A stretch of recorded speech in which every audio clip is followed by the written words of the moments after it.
Everyone, Chandigarh education department में आपकी nursery teacher की जो वैकेंसी है वो रिलीज़ हो रखी है और उसके फॉर्म फिलिंग जो है वो गोइंग ऑन है, जिसकी जो लास्ट डेट है वो मैं आप सभी को याद दिला दूं कि 5 फरवरी यानी कि 5 फेब जो है वो आपकी लास्ट डेट है। आज 2 तारीख हो चुकी है, तो अगर किसी ने फॉर्म नहीं भरा तो आप ज़रूर इस फॉर्म को भर लें। इसके अलावा जो अपडेट आपके लिए आई है वो ये आई है कि आपका ऑफिशियल जो सिलेबस है उसे रिलीज़ किया गया है। ठीक है, तो 150 नंबर का आपका एग्जाम रहने वाला है, जिसके अंदर मैंने आपके साथ ऑलरेडी एक वीडियो डिस्कस कर रखी है जब ये वैकेंसी आई, तो उसमें भी मैंने आपको बताया था कि क्या क्या आपका सिलेक्शन प्रोसीजर रहने वाला है। तो जनरल अवेयरनेस के यहाँ पर 15 क्वेश्चन देखने को मिलेंगे, रीजनिंग एबिलिटी और अर्थमेटिक के 50 क्वेश्चन, टीचिंग एप्टीट्यूड पेडागोजी के यहाँ पर 30 क्वेश्चन देखने को मिल रहे हैं। हालांकि पीजीटी वाले में और उसमें जो है 15 या 12 नंबर का जो है टीचिंग एप्टीट्यूड आपसे पूछा जाता है, बट ये आपके नर्सरी टीचर की वैकेंसी है, यहाँ पर आपको टीचिंग एप्टीट्यूड ज़्यादा देखने को मिलता ही है। तो इन्फॉर्मेशन एंड आईसीटी के आपके 15 क्वेश्चन अलग से दिए गए हैं। टेस्ट ऑफ पंजाबी लैंग्वेज का 10 क्वेश्चन है, हिंदी के 10 क्वेश्चन, इंग्लिश के 10 क्वेश्चन है। उसके अलावा मैथमेटिक्स, जनरल साइंस और सोशल साइंस के आपके 45 मार्क्स यहाँ पर बनते हैं 15-15 करके। ठीक है, तो ये आपका 150 नंबर का पेपर है, जिसका ऑफिशियल सिलेबस अब आपके लिए रिलीज कर दिया गया है। और ये जो सिलेबस है मैं आपके साथ टेलीग्राम पर शेयर कर दूंगी, आप वहाँ पर भी इसको डाउनलोड करके चेक कर सकते हो। तो यहाँ पर जनरल अवेयरनेस के 15 क्वेश्चन में जो आपसे पूछा जाएगा, आपसे हिस्ट्री पूछा जाएगा, कल्चरल जियोग्राफी, करंट अफेयर्स आपसे मस्ट है जो कि पूछे जाते हैं हमेशा, और economic scenario, general policies, research, scientific research और स्पोर्ट्स से रिलेटेड आपसे क्वेश्चंस यहाँ पर पूछे जाएंगे। रीजनिंग एबिलिटी और अर्थमेटिक के जो क्वेश्चन पूछे जा रहे हैं वो एनालॉजी से, सिलोग से क्वेश्चन आएगा, ब्लड रिलेशन से आ रहा है, डायरेक्शन से आ रहा है, अर्थमेटिक रीजनिंग से आ रहा है, विजुअल रीजनिंग से आ रहा है, पेपर फोल्डिंग और अल्फाबेट से आ रहा है, missing number, series completion, distance और स्पीड से मैथमेटिक्स में आएगा, फ्रैक्शन, रेशियो, प्रोपोर्शन और परसेंटेज। तो आपके रीजनिंग और मैथमेटिक्स के पूरे मिलाकर के 15 क्वेश्चन यहाँ पर आपसे पूछे जाएंगे। टीचिंग एप्टीट्यूड आपको अच्छे से पढ़ना पड़ेगा, क्योंकि आपके नर्सरी का ये पेपर रहने वाला है और यहाँ पर आपको टीचिंग एप्टीट्यूड से ज़्यादा क्वेश्चन पूछे जाते हैं हमेशा। हालांकि अदर उसमें बात करें तो ज़्यादा पूछे जाता है, यहाँ पर आपसे सिर्फ 30 ही क्वेश्चन पूछे जा रहे हैं। तो टीचिंग एप्टीट्यूड और पेडागोजी यानी कि टीए के जो है वो आपसे instruction, facility, support, material, inclusive teaching, digital modes, ये आपसे पीजीटी में पूछा जा रहा है, टीजीटी में पूछा जा रहा है। तो दीक्षा और स्वयं प्रभा, दीक्षा और स्वयं प्रभा की मैंने 2 वीडियो आपको ऑलरेडी प्रोवाइड करी हुई है, उन वीडियो को आप देख लो, आपको वहाँ से कंप्लीट हो जाएगा। उन वीडियो का जो लिंक है, कंप्लीट जो लिंक है मैं इस वीडियो के डिस्क्रिप्शन में डाल दूंगी, प्लेलिस्ट का लिंक, आप वहाँ से चेक कर सकते हो, जिसमें दीक्षा और स्वयं प्रभा मैंने अच्छे से एक्सप्लेन करा हुआ है। आईसीटी बेस्ड टीचिंग एनईपी भी मैंने करवाया हुआ है, उसके अलावा एनसीएफ भी मैंने आपके लिए करवाया हुआ है, फाउंडेशन, एफएलएन भी, सारी ये चीज़ें, जितनी भी चीज़ें ना यहाँ तक कि ये सब मैंने अपने चैनल पर करवाई हुई है, मैं आपके साथ शेयर कर दूंगी कमेंट सेक्शन में। अगर आपको फिर भी नहीं मिलता तो आप कमेंट कर देना, मैं आपको लिंक शेयर कर दूंगी। ठीक है, तो ये सारी चीज़ें मैंने अपने चैनल पर करवाई हुई है। Pedagogical practices of teaching, implications of theories of ECC program, classroom practices, multi pronged process of learning, play environment in the classroom, use of multilingualism, ये भी मैंने चैनल पर जो है करवाया हुआ है। तो मैक्सिमम टीचिंग एप्टीट्यूड और पेडागोजी मैंने अपने चैनल पर करवाई हुई है, तो अगर आप देखना चाहते हैं तो आप देख सकते हैं, मैं आपको लिंक वगैरह भी शेयर कर दूंगी।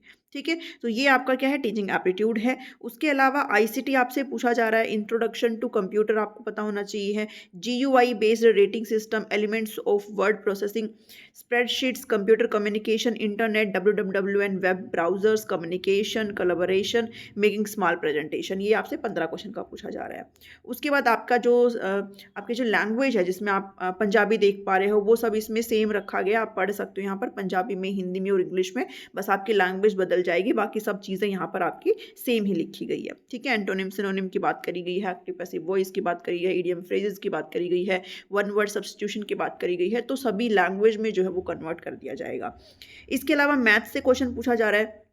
अब ये जो मैथ है, आपसे जैसे मैथ पूछा जा रहा है, आपसे साइंस पूछा जा रहा है, आपसे एसएसटी पूछा जा रहा है, तो ये जो है ना, आप सिंपली 6 to 8 क्लास के पढ़ करके जाएंगे, आपका वहाँ से बढ़िया हो जाएगा। 6 to 8 तक का आप मैथ पढ़ लीजिए, 6 to 8 तक की आप साइंस और सोशल साइंस जो है पढ़ लीजिए। ठीक है, तो वो वहाँ से आपका कंप्लीट हो सकता है। Number system, algebra, geometry, trigonometry, because अगर आप किसी अदर एग्जाम की प्रिपरेशन कर रहे हो ना, तो भी इतना हार्ड लेवल के क्वेश्चन आपसे एनटीटी में नहीं पूछे जाएंगे, बिकॉज ये नर्सरी का जो है पेपर है। बल्कि हाँ, बट ये है कि हाँ, आपको जानकारी होनी चाहिए, आप क्वेश्चन यहाँ पर आपको बनाने आने चाहिए।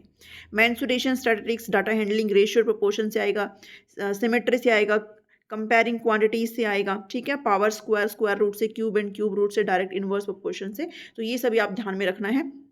Mathematics in early years, early numeracy skills, तो ये आपको पता रहना चाहिए भाई स्टार्टिंग में क्या क्या चीज़ें बच्चे को आ जानी चाहिए मैथमेटिक्स से रिलेटेड, तो ये चीज़ें आपसे पूछी जाएगी। उसके बाद जनरल साइंस आपसे पूछा जा रहा है, जिसमें आपको motion and laws of motion, gravity, gravitation, work energy, force and pressure, electricity, magnetism, light reflection, ये ना बेसिक साइंस आपसे पूछी जा रही है, जो कि 6 to 8 से हो जाएगी। और अगर आप थोड़ा सा डिटेल में जाना चाहते हैं तो आप 9th और 10th का बिल्कुल ही मेन चीज़ें आप करके चले जाना, ज़्यादा डीप में आपको जाना नहीं है, ठीक है। बिकॉज ये जो स्ट्रक्चर ऑफ एटम है, ये सारी चीज़ें आपको कहाँ पर मिलेगी, ये आपको 9th में मिल जाएगी, ठीक है। तो रिफ्लेक्शन, रिफ्रैक्शन, फिजिकल चेंजेस, ये सब आपको किस में मिल जाएगा, ये भी आपको 6 to 8 में मिल जाएगा। मैक्सिमम आप 6 to 8 तक का ही कर जाओ, ज़्यादा आपसे नहीं पूछा जाएगा।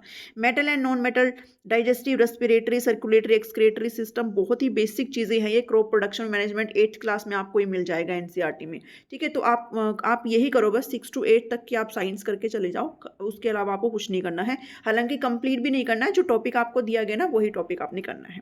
Health and nutrition, common elements and infections, disease in children, उसके अलावा एनवायरनमेंट एज ए रिसोर्स, ठीक है, ये आपको 15 नंबर का पूछा जाएगा। फिर आपसे एसएसटी पूछी जा रही है, ये भी आप 6 to 8 तक का ही एसएसटी जो है अपना करके चले जाना, वहाँ से आपका हो जाएगा। बिकॉज अगर पीआरटी की बात करें तो आप 10th का थोड़ा कर सकते हो, अदरवाइज 9 10 का कर सकते हो। बिकॉज ये नर्सरी का है, तो नर्सरी में आप 6 to 8 तक का कर जाओ, इसके अलावा आपको कुछ नहीं करना है, ठीक है। तो ये सारी चीज़ें भी आपको वहाँ से मिल जाएगी। 6 to 8 तक की जो एसएसटी की बुक है आप उसको पढ़ सकते हो। तो टॉपिक वही करने हैं जो आपको दिए गए हैं, बाकी आपको डिटेल में नहीं जाना है, ठीक है। तो ये 150 नंबर का पेपर है आपके लिए, जो कि आपसे पूछा जाने वाला है। 5 तारीख आपकी लास्ट डेट है, और ये पूरा मैं आपको टेलीग्राम पर डाल दूंगी। टीचिंग गोल्स नाम से मेरा टेलीग्राम चैनल है, आप सर्च भी कर लीजिए, मिल जाएगा, अदरवाइज आपको लिंक मिल जाएगा, ठीक है। आप चैनल पर देख सकते हैं। मिलती हूँ नेक्स्ट वीडियो में। Thank you, thanks for watching me.